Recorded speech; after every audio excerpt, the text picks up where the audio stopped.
Judah.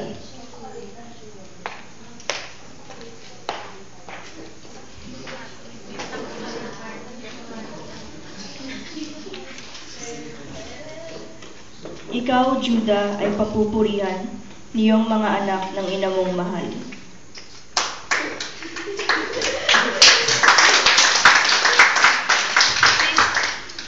Hawak mo sa leeg ang iyong kaaway.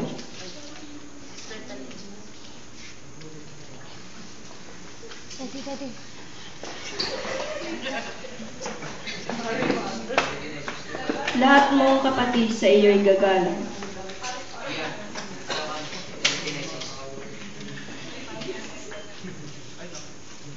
Mabangis na leon ang iyong larawan.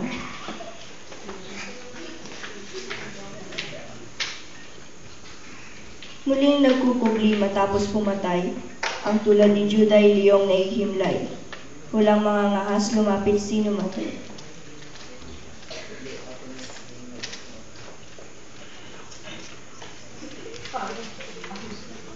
Hawak niya ay setlong tuon sa paanan, sa gisag ng lakas at kapangyarihan.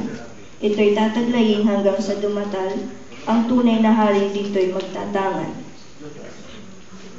Yaong batang asno ay doon natatali, sa puno ng ubas na daming pinili. Sa alak ng ubas na lubhang matapang, mga damit niya ay doon nilalabhan. Matay namumula dahilan sa alak, ngipi pumuputi sa inuming gatas. Sa baybaying dagat, doon ka, Zabulon. Ang sasakyang dagat sa iyo kakanlong. Ang iyong lupain aabot sa Sidon. Malakas na asno, gayon ka, isa ka. Ngunit sa kulungan ka magdudumaga. Nang kanyang makita yaong pahingahan, ang lupain doon tunay na mainam. Tiniis na niyang makuba sa pasan. Napaalipin na kahit nahirapan.